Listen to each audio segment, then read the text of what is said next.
Hi hello welcome back to channel. எதுக்காக இந்த video தானே கேட்குறீங்க?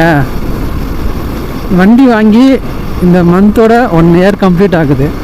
சரி, இந்த 1 இயரில் என்னோடய வண்டியில் என்னென்னலாம் நல்லா பண்ணிச்சு, என்னென்னலாம் ஒஸ்ட்டாக பண்ணிச்சு, என்ன மைலேஜ் கொடுத்துச்சு, லாங் டிரைவ் எடுத்துன்னு போனால் என்ன மாதிரி பிரச்சனையும் எது உண்டாக்குச்சின்னு சொல்லிட்டு ஒரு கம்ப்ளீட் வீடியோவாக இருக்கும் இது. சரி, நானும் காலையில் இருந்து பார்க்குறேன். சரி, மழை பெஞ்சிட்டே இருந்துச்சு, விட்டுருமான்னு சொல்லிட்டு நானும் யோசிச்சுட்டே இருக்கிறேன். ஆனால் மழையும் விட்டுற மாதிரியே தெரியல. கிளைமேட் பார்த்தா உங்களுக்கு தெரியும், மழை பெஞ்சிக்கிட்டே இருக்குது. காலையில் ஒரு 5 மணியில் இருந்து மழை விடாமல் பெஞ்சிக்கிட்டே இருக்குது. சரி, இதை காலையில் எடுத்து சொன்னால் தான் கரெக்டாக இருக்கும். அதாவது எடுத்து காலையில் எடுக்கலான்னு பார்த்தேன். நானும் சுற்றி பார்க்குறேன், என்னால் எடுக்கவே முடியல. சரி, இன்றைக்கி என்னன்னாலும் பரவாயில்ல, இன்றைக்கி வீடியோ எடுத்தே ஆகணும்னு சொல்லிட்டு தான் இந்த வீடியோ. அதே போல் இந்த பதிவில் என்ன எப்படி இருக்குன்னு பார்த்தீங்கன்னா, இந்த ஹீரோ எக்ஸ்பல்ஸ் உங்களோட லைஃபுக்கு எடுக்கலாமா வேணாமா, எடுத்தால் என்னென்னலாம் பிரச்சனை தரும், என்னென்னலாம் நல்லா பர்ஃபார்மன்ஸ் பண்ணும் அப்படின்னு சொல்லிட்டு கூட இருக்கலாம். ஏன் இந்த எக்ஸ்பல்ஸ் சூஸ் பண்ணேன், அப்படி என்ன இது பர்ஃபார்மன்ஸ் பண்ணிச்சு, நல்லா பண்ணணுன்னு நினச்சி தான் எடுத்தது. ஆனால் என்ன மாதிரிலாம் பண்ணிச்சின்னு சொல்லிட்டு நான் சொல்கிறேன் கொஞ்ச நேரத்தில். அதாவது நம்ம ஒரு வண்டியை வாங்க போகிறதுக்கு முன்னாடி நிறைய விஷயத்தை நம்ம யோசித்து பார்ப்போம். அதாவது இதெல்லாம் வாங்கினா இந்த விஷயம்லாம் நல்லா இருக்குது, இதெல்லாம் நல்லா பண்ணும், இந்த ப்ரைஸில் இது வர்த்தாக இருக்கும், அதேமாதிரி மெயின்டெனன்ஸ்லாம் நல்லா கம்மியாகவே இருக்கும் அப்படின்னு சொல்லிட்டு நம்ம நிறைய விஷயம் எடுத்து பார்க்கலாம். ஆனால் எடுத்த பிறகு தான் இல்லை என்னென்ன பிரச்சனை இருக்குன்ட்டு நமக்கு தெரிய வரும். அதாவது வண்டியை பொறுத்தளவுக்கு ஏகப்பட்ட பிரச்சனை இருக்கும். அதில் என்னென்ன பிரச்சனைலாம் வரும்னு சொல்லிட்டு அதுக்கு எடுத்த பிறகு தான் தெரிய வரும். அதுமாரி தான் நம்மளோட இதுவும் சரி. இதில் என்னென்ன பிரச்சனை நான் ஃபேஸ் பண்ணேன் அதை பற்றி உங்கள்கிட்ட சொல்லலாம்னு சொல்லிட்டு தான் இந்த பதிவு. அதே போல் காலையில் இருந்து ஒரு வேலை செய்யணும்னு சொல்லிட்டு நாமளே முன் வந்தால் கூட அந்த இயற்கையே நமக்கு ஒரு சூழலை உருவாக்கி தராது மாதிரி காலையில் இருந்து பண்ணலாமா வேணாமா, சொல்லலாமா வேணாமான்னு சொல்லிட்டு கன்ஃபியூஷன்லேயே இருந்தேன் நான். என்ன சொல்கிறது, இதை சொல்லி இது எடுக்கணும்னு நினைக்கிறவங்களுக்கு அது தப்பாக போய் முடிஞ்சிருமோ அப்படின்ற மாதிரிலாம் தோணுச்சு. அதுக்காக நமக்கு தோணுனதை சொல்லாமல் இருக்க முடியாதுல்ல. நமக்கு என்ன தோணுச்சு, நல்லதா கெட்டதா, அது எப்படி இருந்துச்சுன்னு சொல்லிட்டு அது மற்றவங்கிட்ட சொல்கிறதுனால தானே மற்றவங்க நான் அது எப்படி வேணாலும் உங்கள்கிட்ட சொல்லலாம். அதை நீங்கள் அதை எப்படி எடுத்துக்கிறீங்கன்னு சொல்லிட்டு உங்கள்கிட்ட தான் இருக்குது. சரி, நம்ம அது சொல்லுவோம், அது அவங்களுக்கு பிடிச்சிருந்துச்சுன்னா எடுத்துக்கிட்டோம், இல்லைன்னா விட்டுட்டோன்னு சொல்லிட்டு நினச்சிப்போம். இந்த வீடியோ இந்த இடத்த நீங்கள் என்னோட சேனலில் நீங்கள் முன்னாடியே பார்த்துருக்கலாம். அதாவது ஒரு நம்மளோட சூப்பர் ஸ்டார் ஷூட்டிங் ஸ்பாட்டுன்னு சொல்லிட்டு நான் ஒரு வீடியோ ஒன்று போட்டுருந்தேன். அது இந்த இடம் பேஸ் பண்ணி தான் இருக்கும். சரி, அந்த இடத்துக்கே போயிட்டு இந்த விஷயத்தெல்லாம் சொல்லலாம்னு நினச்சி தான் நான் வந்தேன். நான் காலையிலேருந்து என்னை மழை போட்டு ஒரு வழி பண்ணுறச்சு. இந்த இடம்லாம் நீங்கள் பார்த்துருப்பீங்க. அதாவது ஜெயிலர் படத்தில் இந்த ஷூட்டிங் ஸ்டார்ட் பண்ணும்போது இந்த என்ட்ரிலாம் நீங்கள் பார்த்தீங்கன்னா தெரிஞ்சிருக்கும். இதுக்கு முன்னாடி வீடியோ எடுத்து போட்டேன், அது வேறு ஒரு விஷயம். எடுத்து போட்டு அது ஒரு பிரச்சனையாகி அதெல்லாம் வேறு ஒரு விஷயம். நல்ல ரெஸ்பான்ஸ் இருந்துச்சு அந்த வீடியோவுக்கு, இந்த இடத்த ஃபேஸ் பண்ணி எடுத்து போட்டிருக்கும் போது. சரி, நாம் அப்படியே வண்டி ஓரமாக நிறுத்திட்டு என்னென்னலாம் இருக்குது, எங்கே நிறுத்தலாம்னு தெரியல, ஒரு நல்ல இடமா ஒரு இடத்த பார்ப்போம். இந்த வண்டியில் ஃபஸ்ட்டு ஒன்று நீங்கள் எடுத்திங்கன்னா ஹெட்லேம்பில் இருக்கிற அந்த பிரச்சனைலான்னு பார்த்தீங்கன்னா, இதுக்கு முன்னாடி விட்ட எக்ஸ்பல்ஸை விட இது கொஞ்சம் நல்லாவே பெட்டராகவே பர்ஃபார்மன்ஸ் பண்ணுது. அதெல்லாம் இந்த 1 இயரில் நான் வாங்கி ஹெட்லேம்பில் எந்த ஒரு இஷ்யூவும் இல்லை, அதாவது எந்த ஒரு கம்ப்ளைண்ட்டும் இல்லை, நல்லா இருக்குது ஹெட்லேம்ப்லாம் பரவாயில்ல. அதோட மஸ்ட்டு இந்த இண்டிகேட்ரு, வெரி ஒஸ்ட் இண்டிகேட்ரு. ஆனால் இந்த இவ்வளோ நல்லா கொடுத்தாலும் இண்டிகேட்டர் மாடல்லாம் நல்லா கொடுத்தாலும் அதோட குவாலிட்டி ஏன் இவ்வளோ கம்மியாக கொடுக்குறாங்கன்னு தெரியல. அதாவது நம்ம நிறைய விஷயம் கேள்விப்பட்டிருப்போம், சீப் அண்ட் பெஸ்ட். நம்ம எல்லாருமே ஒரு பொருளை வாங்குறதுக்கு முன்னாடி சீப் அண்ட் பெஸ்ட்டாக தான் வாங்கணுன்ட்டு யோசிப்போம்.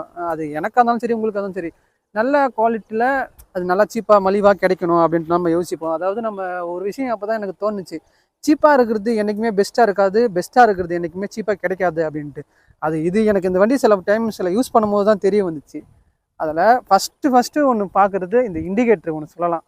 அதுக்கப்புறம் இந்த ஃப்ரண்ட்டில் இருக்கிற அந்த மர்க்கடை இருக்கட்டும் சரி, மற்ற அதேமாரி இதில் ஒரு சின்ன ஒரு சவுண்டு மாரி ஒன்று கேட்டுட்டு இருக்குது. அதாவது அதாவது விண்டு காற்று அடிச்சிச்சின்னா ஒரு சவுண்ட் எஃபெக்ட், அது இந்த வைப்ரேஷன் ஆகிற மாதிரி ஒரு சின்ன ஒரு ஃபீலாக இருக்குது, அது ஒன்று சொல்லலாம். அதுக்கப்புறம் இந்த ஃப்ரண்ட்லன்னு பார்த்தீங்கன்னா இந்த ஹேண்டில் பார் சொல்லலாம். அதாவது இந்த இந்த ஹேண்டில் பாரில் என்ன பிரச்சனைன்னு பார்த்தீங்கன்னா, இந்த இந்த எத்தனை ஃப்ரண்ட்டில் ஒரு இங்கே இருக்குது பார்த்தீங்களா, அது உங்களுக்கு பார்த்தா தெரியுதா இல்லைன்ட்டு. இப்போ இந்த போல்டாண்ட ஒரு சவுண்டு ஒன்று கேட்டுக்கிட்டே இருக்குது. அது ஏன் கேட்டுகிட்டே இருக்குன்னு தெரியல. வண்டி எடுத்து ஒரு மாதம் இருக்கும். ஒரு மாதத்துக்கு அப்புறம் இருந்து அந்த சவுண்டு வந்து சரி இப்போ சரியாயிடும், 2வது சர்வீஸ் சரியாயிடும்னு சொல்லிட்டு நானும் பார்த்துட்டே இருக்கிறேன். இந்த இதில் இருந்து நானும் கம்ப்ளைண்ட் பண்ணிட்டேன். அதனால் இது சரி பண்ணியே தரல. அதோட இந்த சர்வீஸ் இந்த தடவை சர்வீஸ் பண்ணும்போது எடுத்துகிட்டு வாப்பா, அதை சரி பண்ணி தரேன்னு சொல்லியிருக்கிறாங்க. இந்த அதுவாச்சும் இந்த வாட்டியாச்சும் சரி பண்ணி தராங்களான்னு பார்ப்போம். இந்த கோன் செட்டில் இருந்து ஒரு சவுண்டு ஒன்று கேட்டுகிட்டே இருக்குது. இன்னமும் கேட்குது. சின்ன சின்ன ஒரு பள்ளத்தில் விட்டாலும் ஒரு பெரிய பள்ளத்தில் விட்டாலும் சவுண்டு வருது. அது ஒரு மேஜரான ஒரு டிஸ்அட்வான்டேஜ். இந்த நான் வச்சிருக்கிறதுல இந்த பிரச்சனை இருக்குது. நீங்கள் வச்சிருக்கிறதுல அந்த பிரச்சனை இருக்கா இல்லையான்னு சொல்லி கேட்டிங்கன்னா எனக்கு அது தெரியாமல் போகும். ஏன்னா அது உங்களுக்கு எப்படி இருக்குன்னு தெரியல. ஆனால் நான் வாங்கினதுல சின்னதாக இந்த இடத்துலேருந்து ஒரு சவுண்டு வருது. அதோட ஃப்ரண்ட்லன்னு பார்த்தீங்கன்னா அந்த ஹேண்டில் பாரு அப்பா அதோட மஸ்ட்டு சொல்லி ஆகணும். இந்த ஹேண்டில் பாரோட ரெஸ்ட்டு வந்து இந்த லெஃப்ட் சைடில் இருக்குது பார்த்தீங்களா, இந்த லெஃப்ட் சைடில் நீங்கள் அதை ஹோல்ட் பண்ணும்போது அதோட இந்த இடத்துல வந்து கம்பல்சரி வலிக்கும். அது ஏன் வலிக்குதுன்னே தெரியல. ஆனால் அது வந்து இந்த வண்டியில் அந்த ஒரு பிரச்சனை ஒன்று இருக்குது. அதாவது நீங்கள் ரைட் சைடில் பார்த்தீங்கன்னா ரைட் சைடில் அந்த பிரச்சனை இருக்காது, லெஃப்ட் சைடில் மட்டும் அந்த பிரச்சனை இருக்குது. எனக்கு மட்டும்தான் இருக்குதா இல்லைனா உங்களுக்கு ஏதாச்சும் இருந்துச்சுன்னா மறக்காம கீழே கமெண்ட் பண்ணுங்கள். அதுக்கப்புறம் இந்த இதில் பார்த்தீங்கன்னா வேறு எதுவும் பெருசாக கேட்காது. ஆனால் அந்த விண்ட்ஷீல்டில் கொஞ்சம் இந்த லைட்டாக ஒரு கேப் மாதிரி இருக்குது. இந்த கேப்லேருந்து ஒரு சவுண்டு வருது, இந்த கோன் செட்லேருந்து ஒரு சவுண்டு வருது. அதை விட இந்த ஹேண்டில் ரெஸ்ட்டு இந்த சைடு வச்சுக்கும் போது இந்த லெஃப்ட் சைடு மட்டும் வருது, ரைட் சைடில் எனக்கு அது ஃபீலாகவே தெரியல. இந்த லெஃப்ட் சைடில் மட்டும் அந்த இது இருக்குது, அந்த வலி பெயின் இருக்குது. அதாவது கொஞ்சம் தூரம் லாங் ட்ரைவ் பண்ணாலும் அந்த பெயின் லைட்டாக இருக்குது. மற்றபடின்னு பார்த்தீங்கன்னா சீட்டோட கவர்லாம் இன்னும் போடலை. சீட் கவரு, டேங்க் கவரு அதெல்லாம் இன்னும் போடலை. சீட்டுன்னு பார்த்தீங்கன்னா சீட்டில் எதுவும் ஓட்டுறவங்களுக்கு ரொம்ப தூரம் போனீங்கன்னா கண்டிப்பாக அதோட பெயின் இருக்குது. சின்னதாக ஆனால் கிட்ட ஏதாச்சும் எங்கன்னா கொண்டு போனீங்கன்னா அது இதுவும் இருக்காது. ஆனால் பேக்கில் இருக்கிறவங்களுக்கு வந்து லாங் ட்ரைவ் பண்ணுறவங்களுக்கு கண்டிப்பாக அந்த பேக் பெயின் இருக்குதுன்னு சொல்கிறாங்க. அது கூட நானும் பிள்ளைனாக உட்காந்து போயிருக்கிறேன், எனக்கு அந்த பெயின் இருந்திருக்கு. மற்றபடி மேலேன்ட்டு பார்த்தீங்கன்னா அவ்வளோதான். இது ஃப்ரண்ட்டில் இருந்து பார்த்தீங்கன்னா அவ்வளோதான். நான் சொன்னேன் பார்த்தீங்களா, இந்த இண்டிகேட்டரே உடஞ்சிருச்சு, பேக் சைடில் இருக்கிற இண்டிகேட்டரு. இது நான் புதுசாக ஒரு இண்டிகேட்டர் வாங்கினேன், லோக்கலில் தான் வாங்கினேன், 100 சொல்லிட்டு. அதை வாங்கி யூஸ் பண்ணி வச்சு அப்பயும் பார்த்தேன், அப்பயே அது இண்டிகேட்டர் உடஞ்சிருச்சு. இதுக்கப்புறம் அந்த இண்டிகேட்டர்ன்றதே போடாமல் வச்சுருக்கிறேன். இப்போ 4th சர்வீஸ் கூட வர சொல்லியிருக்கிறாங்க. இப்போ அந்த சர்வீஸ் விடும்போது தான் அதை மாற்றணும், அப்படியே கையோடு மாற்றிக்கலாம் அப்படின்றாங்க. இது கூட நான் அடிஷ்னலாக ஆட் பண்ணது வந்து இந்த கால் வச்சு ஏறது இந்த ஃபுட் ரெஸ்ட் கூட சொல்லலாம். இது வந்து அது வண்டிக்கு கூட வராது, நாம்பலாம் போட்டது தான் இதெல்லாம். மற்றபடி மேலேன்னு பார்த்தீங்கன்னா வேறு எதுவும் இருக்காது. ஆனால் ஹீட்டிங் இஷ்யூலாம் பெருசாக இல்லை. சைலன்ஸில் இருந்து பில்லியனருக்கு உட்காரவங்களுக்கு அந்த ஹீட்டிங் இஷ்யூ இருக்காதுன்னு நினைக்கிறேன். அதை வேணால் நானும் பெருசாக எதுவும் பார்க்கல, ஓகே அப்படின்ற மாதிரி தான் இருந்துச்சு. அதான் லென்த்துன்னு பார்த்தீங்கன்னா ஃப்ரண்ட்டில் இது வரும் இல்லை. இன்ஜின் பார்த்தீங்கன்னா இன்ஜினில் வந்து அந்த ஹீட்டிங் இஷ்யூ வந்து எல்லாருமே இருக்குதுன்னு சொல்கிறாங்க, இதுலேயுமே இருக்குது. இந்த ஹீட்டிங் இஷ்யூ கொஞ்சம் தூரம் போனாலே அந்த ஹீட்டிங் இஷ்யூ இருக்குது. அதேமாதிரி இந்த ஃப்ரண்ட்டில் வந்து இந்த ஆயில் லீக்கேஜ் ஆகுது. இந்த போருக்கு ஹெட் இருக்குது பார்த்தீங்களா, உங்களுக்கு எப்படி தெரியுன்னு தெரியல. இப்போ இந்த ஹெட்டில் இந்த ஆயில் லீக்கேஜ் ஆகுது. இதை நான் போன சர்வீஸ்லேயே சொல்லியிருந்தேன் அதை சரி செய்யுங்கன்ட்டு. அதை ஒன்றுமே சரி செய்யலை. ஒன்றுமே இருக்குது. இந்த வாட்டி சர்வீஸ் பண்ணப்போ எத்தனை நாள் சொல்லியிருக்கிறாங்க, இப்போயாச்சும் அதை சரி பண்ணுறாங்களா இல்லைன்னு பார்ப்போம். இதுமாதிரி ஹீட்டிங் இஷ்யூ இருக்குது இதில். அதாவது சின்ன தூரத்துக்கு போனாலே ஹீட்டிங் ஆகுது. லைட்டாக ஒரு கிலோமீட்டர் 2 கிலோமீட்டர் போனாலே அந்த ஹீட்டிங் இருக்குது. அதுவும் கம்ப்ளைண்ட் பண்ணியிருக்கிறேன். இந்த வாட்டி எத்தனும் அங்கே பார்க்கலான்னு நிற்கிறாங்க. அது போய் இந்த வாட்டி பண்ணால் தான் தெரியும். அதுக்கப்புறம் பார்த்தீங்கன்னா இந்த கியர் கரெக்டாக வந்து இந்த 5வது கியரை நீங்கள் கரெக்டாக போடும் போது அது விழும்புறது. 5வது கியர் மட்டும் திடீர்னு வைக் அப்படியே 4th கியரில் ரேஸ் ஆகிட்டு அப்புறம் தான் 5th கியரை திரும்பி கரெக்டாக பிடிச்சி போட்ட பிறகு தான் அந்த 5th கியரே விழுது. இது எனக்கு மட்டும்தான் இந்த பிரச்சனை இருக்கா இல்லை இந்த எக்ஸ்பல்ஸ் வச்சுருக்கவங்க எல்லாருக்குமே இந்த பிரச்சனை இருக்கான்னு தெரியல. அதோட இந்த ஆயில் லீக்கேஜ், இது வந்து அந்த செயினில் இருந்து ஆயில் அடித்து விட்டுறதெல்லாம் நேராக வந்து இங்கே தான் அது வெளில வருது. இதெல்லாம் இந்த வண்டியில் இருக்கிற பிரச்சனைகள் இது. அதுக்கப்புறம் பார்த்தீங்கன்னா வேறு எதுவும் பெருசாலாம் இல்லை. ஓகே, இது வந்து அந்த இன்ஜின் ஹீட் ஆகாமல் இருக்கிறதுக்கு கொடுத்துருக்குறாங்க. ஆனால் இது பர்ஃபார்மன்ஸ் பண்ணுதா இல்லைன்ட்டு எனக்கு சத்தியமாக தெரியவே இல்லை. அது என்னதான், அதாவது ஹீட்டிங் இஷ்யூன்றது வந்து அதாவது நார்மல் வண்டியில் இருக்கலாம். அதாவது இதில் ரொம்ப இருக்குது ஹீட்டிங். அதாவது என்னன்னு சொல்கிறேன்னு பார்த்தீங்கன்னா ஒரு சாதாரண ஒரு ஸ்ப்ளெண்டரில் கூட சின்ன ஒரு தூரத்தில் போனால் ஹீட்டிங் ஆகாது. ஆனால் இதில் அவ்வளோ ஹீட்டிங் இஷ்யூ கொஞ்சம் தூரத்துலேயே இருக்குதுன்னா அப்போ என்ன ஃபால்ட் இருக்குதுன்னு தெரியல. இதெல்லாம் சரி பண்ணணும். இப்போ சர்வீஸ் எடுன்னு சொல்லியிருக்கிறானுங்க, ஆனால் இது சரி பண்ணுவானுங்களும் தெரியல. அதோட கிக்கர் பார்த்தீங்கன்னா பெருசாக இல்லை. காலையில் எழுந்து ஒரு 2 கிக்கர் அடித்தாலே ஸ்டார்ட் ஆகிடுது, அவ்வளோதான். இதில் பற்றி பார்த்தீங்கன்னா இந்த 1 இயரில் எனக்கு இவ்வளோ பிரச்சனை இருக்குது. அதேமாரி இந்த இடத்துல இது ஓவர் ஹீட் ஆகும். அது எத்தனை லைட்டாக போனாலே ஹீட் ஆக ஆரம்பிச்சிடும், சின்ன தூரம் போனாலே ஹீட் ஆகும். இந்த வண்டியில் இவ்வளோ பிரச்சனை இருக்குது. இந்த 1 இயரில் நான் வாங்கி இந்த பிரச்சனைலாம் பார்த்து ஃபேஸ் பண்ணி வச்சுருக்கிறேன். அதேமாரி எனக்கு இந்த வண்டியில் பிடிச்சது ஒரு விஷயம் என்னன்னு பார்த்தீங்கன்னா, இந்த வண்டியோட ஹைட்டு தான் சொல்லுவோம். அதாவது நீங்கள் கிட்ட இருந்து பார்த்தீங்கன்னா உங்களுக்கு தெரியும். அதோட லுக்கும் சரி, நீங்கள் அதில் வண்டியில் ஏறி உட்காந்துருந்தீங்கனாலும் சரி, அதோட ஹைட்டு ரொம்ப ஹைட்டாக இருக்கிற பர்சனை வச்சு ஓட்டினீங்கன்னா சூப்பராக இருக்கும். வண்டி ஓட்டுறதுக்கே அவ்வளோ அழகாக இருக்கும். உட்காந்து இருக்கிற ஸ்டைலாக இருக்கட்டும் சரி, நல்லா ஸ்டைலாகவே இருக்குன்னு கூட சொல்லலாம். அதுக்கப்புறம் இந்த இதில் பார்த்தீங்கன்னா, இதோட அந்த ஹேண்டிலில் இருக்கிற இந்த விஷயம் இது நல்லா இருக்கும். மற்ற வண்டியில் விட இது கொஞ்சம் நல்லா இருக்குது. ஆனால் கொஞ்சம் என்ன குவாலிட்டி தான் கொஞ்சம் லோ குவாலிட்டியாக இருக்குது. மற்றபடி நல்லாவே இருக்குது. அதோட இதோட இந்த ஷீல்டு வின் ஷீல்டு இருக்குது பார்த்தீங்களா, அது நல்லா சின்ன ஒரு மழை பெஞ்சா கூட அது கீழே குனிஞ்சு ஓட்டுறதுக்கு நல்லா இருக்குது. அதாவது இதோட கொஞ்சம் பெருசாக கொடுத்துருந்தா இன்னும் வைப்ரேஷன் ஆகும்போது இது நார்மல் சைஸ் இருக்குதுன்னு கொஞ்சம் நல்லாவே இருக்குது, பரவாயில்ல. அதோட இந்த இந்த வைசருக்கு அப்புறம் இன்னொரு வயசு சொல்லணும்னு பார்த்தீங்கன்னா, அதோட இதோட லுக்கு வந்து மற்றவங்களோட அட்டென்ஷனை வந்து நம்ம பக்கம் கொண்டு வரும். அப்படியே நீங்கள் எட்ட நீங்கள் அந்த வண்டியை ஓட்டிட்டு வரும்போது அது அந்த அட்டென்ஷன் வந்து எல்லாருக்கும் உங்கள் வண்டி மேலேயே இருக்கிற மாதிரி ஒரு அட்டென்ஷன் இருக்கும். நல்லாயிருக்கும் அது பார்க்க. அதோட ஃபீல் வந்து கொஞ்சம் நல்லாயிருக்கும். அது நீங்கள் அதை உட்காந்து ஓட்டு, அதாவது இந்த வண்டியை உட்காந்து ஓட்டும் போது சும்மா அப்படியே ஒரு நெஞ்சு நிமித்தி ஒரு கம்பீரமான ஒரு ஸ்டைலு உங்களுக்கு இந்த சீட்டில் ஏறி உட்காந்த பிறகு அது வருது. அது சின்ன சின்ன விஷயம்லாம் நல்லா சொல்லலாம். அதோட இந்த வண்டியில் மைலேஜ்னு பார்த்தீங்கன்னா ஏதோ ஒரு ஆவரேஜாக ஒரு 34, 35 அதுக்குள்ளே தான் தருது. ரொம்பலாம் நீங்கள் அதிகமாக எதிர்பார்க்க முடியாது. இது டேங்க் கெப்பாசிட்டிக்கு பார்த்தீங்கன்னா 13 லிட்ரு. இப்போலாம் இதில் பெட்ரோல் இல்லை. இதில் போய் பெட்ரோல் போடணும். அதுக்கப்புறம் இதில் வந்து மேஜராக பிடிச்ச விஷயம் என்னன்னு பார்த்தீங்கன்னா, இது பின்னாடி இருக்கிறது வந்து இந்த சீட்டுன்னு இது மாதிரி, அதாவது லாங் டிரைவ் கொண்டு போகிறதுக்கு இது யூஸ் பண்ணுறதுக்கு நல்லா இருந்துச்சு. ஒரு டைம் வந்து கொல்லிமலை போயின்னு இருக்கும்போது இதுக்கு பேக் சைடில் வச்சுருந்து ஒரு 3 பேக் இருக்குது. மொத்தத்தையும் போட்டு கட்டிட்டு பின்னாடி படுத்துன்னு போகிறதுக்கு நல்லா இருந்துச்சு. அந்த மாதிரி விஷயத்தெல்லாம் இது கொஞ்சம் லாங் டிரைவு மோடு பள்ளத்துக்கெல்லாம் சும்மா அசரவே இல்லை. சும்மா இதெல்லாம் ஒரு இது வா பார்த்துக்கலாம் அப்படின்ற மாரி ஏறி போய்கிட்டே இருந்துச்சு. அதெல்லாம் இதில் நல்லா இருக்குது. சில விஷயம் நல்லா இருக்குது, சில விஷயம் பிடிக்காம இருக்குது. ஆனால் நம்ம ரெண்டுத்தையும் ஏற்றுக்கிட்டு தான் போகணும். சரி, ஓகே. ஒருத்தர் பாட்டு பாடின்னு வர்றாரு பாருங்களேன், என்னென்ன பாட்டு பாடுறாரு. இந்த பாட்டு எதனால் அவர் பாடுறாருன்னு பார்த்தீங்கன்னா, அது அவருக்குள்ளே இருக்கிற ஒரு பவர், காலையிலே அந்த பவரை போட்டு வந்துட்டுக்கிறாரு. அதனால தான் அந்த பாட்டே வெளியில் வருது. இவங்க எல்லோரும் எங்கேயோ போகிறாங்க, ஆனால் எங்கே போகிறாங்கன்னு தெரியல. தானே யோசிக்கிறேங்க நான்.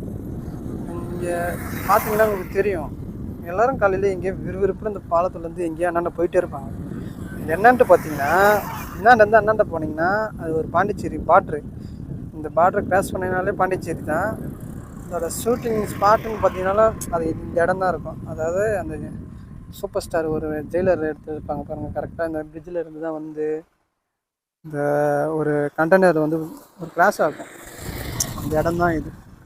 ஆனால் காலையிலே இது நீங்கள் மார்னிங் டைமில் இந்த இடத்துக்கு நீங்கள் வந்தீங்கன்னா நல்லாயிருக்கும் பார்க்குறதுக்கு. வியூவாக இருக்கட்டும் சரி, இது சுற்றி இருக்கிற ஆறு எல்லாமே நல்லாயிருக்கும். அதுவும் அழகாக கொஞ்சம் நேரம் ரசிச்சுட்டு அப்படியே கிளம்பலாம். அவ்வளோதான். இந்த 1 இயர் எக்ஸ்பீரியன்ஸ் பார்த்தீங்கன்னா இவ்வளோ தான். இது இப்போ வந்து 4th சர்வீஸுக்கு வந்து கால் பண்ணியிருக்கிறாங்க. அதை போயிட்டு அதை சர்வீஸ் விட்டுட்டு எந்தெந்த கம்ப்ளைண்ட்லாம் இருக்குதுன்னு சொல்ல போகிறேன். சொல்லி அந்த கம்ப்ளைண்ட்லாம் தீர்த்தாங்களா இல்லைன்னு சொல்லிட்டு இதுக்கு அடுத்த வீடியோ வரும். நான் எதுக்காக இந்த பைக் வாங்கினேன், இதுக்கு என்னுடைய ஸ்டோரி, இதுக்காக நான் சேனல் ஓப்பன் பண்ணேன் சொல்லிட்டு ஒரு கம்ப்ளீட் வீடியோ இதுக்கு அடுத்தது வரும். வீடியோ எடுத்துன்னு இருக்கும்போது ஒரே ஒரு விஷயம் தான் மைண்டில் தோணுச்சு. போகிறவங்க வரவங்க எல்லாம் என்னையே பார்த்துன்னு போனாங்களே, ஏன் என்னன்னு சொல்லிட்டு இல்லை இவன் இதே பண்ணின்னுக்கிறான் போல அப்படின்னு நினச்சின்னு இருந்தாங்க. ஆனால் எனக்கு என்ன தோணுச்சுன்னு பார்த்தீங்கன்னா, திருப்பி நான் அவங்கள பார்த்தேன். இவ்வளோ காலையிலே எங்கடா இவங்கெல்லாம் போகிறாங்கன்னு நினச்சி பார்த்தீங்கன்னா, அண்ணன் நகர் இருக்கிற பாண்டிச்சேரி பார்டருக்கு போயிட்டு இருக்கிறாங்க. இங்கேருந்து அண்ணாண்ட கிராஸ் பண்ணிங்கன்னா ஃபுல்லாகவே அண்ணாண்ட போனீங்கன்னா பாண்டிச்சேரி பார்ட்ரு. இவ்வளோ காலையிலே போயிட்டு அதை பிடிச்சி தான் ஆகணுமா அப்படின்னு சொல்லிட்டு எனக்கு அவங்கள பார்க்கும் போது நிறைய கேள்வி வந்துச்சு. நம்ம திருப்பி அவங்கள பார்க்க முடியுமா, அவங்க ஏதோ ஒரு வேலைக்கு எங்கே போகிறாங்கன்னு சொல்லிட்டு நானும் விட்டுட்டு நம்ம வேலையை பார்க்கணும் அப்படின்னு நான் தோணுச்சு எனக்கு. ஏன் இது நான் உங்ககிட்ட சொல்கிறேன்னு பார்த்தீங்கன்னா, அவங்களுக்கு ஒரு வேலை இருக்குது, அது அவங்கவுங்க பார்க்கலாம். ஆனால் மற்றவங்க என்ன செய்கிறாங்க போகிறாங்கன்னு சொல்லிட்டு சுற்றி சுற்றி பார்த்துன்னு இருக்கிறதே நம்ம என்ன பார்க்குறவங்களுக்கு தான் நான் சொல்ல வரேன். இது அதாவது இங்கே இருக்கும்போது இந்த தோணுச்சு, அதுக்காக உங்கள்கிட்ட ஷேர் பண்ணேன். இவ்வளோ தான் இதோட வீடியோ. இதுக்கப்புறம் நம்ம அடுத்த வீடியோவில் என்ன பார்க்க போகிறோன்னு பார்த்தீங்கன்னா, இந்த பைக்கை நான் ஏன் வாங்கினேன், ஏன் சூஸ் பண்ணேன், எதுக்காக இந்த சேனலு, நம்மளோட விஷன் என்னன்னு சொல்லிட்டு ஒரு கம்ப்ளீட் டீட்டெயில் வீடியோவாக இருக்கும். அதுக்கு சேனலை மறக்காமல் ஃபாலோ பண்ணி வச்சுக்கிங்க. பிடிச்சிருந்துச்சுன்னா லைக், ஷேர், கமெண்ட், சப்ஸ்கிரைப் கண்டிப்பாக மறக்காமல் பண்ணிவிடுங்க. இந்த 1 இயரில் நான் என்னென்ன பிரச்சனை எல்லாம் ஃபேஸ் பண்ணேன்னு சொல்லிட்டு தான் அந்த வீடியோவாக இருந்துச்சு. என்னால் முடிஞ்ச வரைக்கும் இதை அப்படியே கொஞ்சம் கவர் பண்ணேன். இது மட்டும் எனக்கு புரியல. ஃபஸ்ட்டு நம்ம சேனலுன்னு ஒன்று அதை ஓப்பன் பண்ணி அதுக்கு போடக்கூடிய வீடியோலாம் நம்ம எடுத்து போடும் போது தான் அந்த வழி வருத்தம் என்னான்னு இப்போ தான் எனக்கு தெரிய வருது. அதாவது போகிற வரவங்க எல்லாம் நம்மளை எப்படி பார்ப்பாங்க போவாங்க எப்படி நினைப்பாங்கன்ட்டு சில பேர் நினச்சாலும் அவன் பார்த்தாங்களாம் என்ன நமக்குன்னா நம்மளுக்குன்னு ஒரு வேலை இருக்குல்ல, அதை செய்யணுன்ட்டு ஒரு எண்ணம் இருக்குது பார்த்தீங்களா, அதுதான் நான் பெருசாக பார்க்குறது. நான் ஏன்னா இப்போ நாங்கள் நின்றுட்டு எவ்வளோ அதை பற்றி நான் எடுத்து சொல்லணுன்னும் போது ரொம்ப நேரம் ஆகிடுச்சு. ஏன் இதை நான் உங்ககிட்ட சொல்கிறேன்னு பார்த்தீங்கன்னா, நீங்கள் யாராச்சும் இதுமாரி ஒரு சேனல் ரன் பண்ணணும், ஓப்பன் பண்ணி அதை ரன் பண்ணணும் நீங்கள் நினச்சிங்கன்னா தைரியமாக பண்ணுங்க அப்படின்றதுக்காக தான். மற்றவங்க என்ன நினைப்பாங்க, மற்றவங்க என்ன பேசுவாங்கன்னு சொல்லிட்டு எப்பயுமே உங்களுக்கு பிடிச்ச ஒரு விஷயத்த விட்டுறாதீங்க மற்றவங்களுக்கு யாருக்காகையும். அது யார் என்ன சொன்னாலும் பரவாயில்ல, நமக்கு என்ன தோணுதோ அது உங்களுக்கு பிடிச்சிருந்துச்சுன்னா முழு மனதோட அதை செய்யுங்க. இந்த ஏன் இதை நான் சொல்ல வரேன்னா, நான் ஒரு விஷயத்தை சொல்ல வர விஷயத்தையே என்னால் சொல்ல முடியாமல் போகுது. நம்ம என்ன சொல்ல வர்றோம், இதில் என்னென்ன பிரச்சனை இருக்குது, என்னென்ன நல்ல விஷயம் இருக்குன்ட்டு நம்ம சொல்ல வர விஷயத்தை நம்ம சொல்ல முடியாமல் போச்சு. அதுக்காக தான் உங்ககிட்ட இதுமாரி சொல்கிறேன். அதனால் முடிஞ்ச வரைக்கும் எல்லாத்தையும் நான் சொல்லிட்டேன். அதான் இப்படியும் இருக்குது என் மனசில். ஏதாவது எப்படா இதெல்லாம் நம்ம சொல்கிறது பேசுகிறதுன்னு தெரியாமல் முடிச்சுட்டேன். நான் உங்கள்கிட்ட சொல்லாமல் வேறு யார்கிட்ட சொல்ல போகிறேன் அப்படின்னு சொல்லி தான் எனக்கு தோணுச்சு. இந்த 1 இயரில் வாங்கினது, இது வாங்கி இதை ஃபீல் பண்ணது, என்னோடய யூசர் எக்ஸ்பீரியன்ஸ் தான் இது. உங்களுக்கு நீங்கள் யாராச்சும் வச்சுருக்குறவங்க ஏதாச்சும் இதை ஃபீல் பண்ணிங்கன்னா மறக்காமல் கீழே கமெண்ட் பண்ணுங்கள்.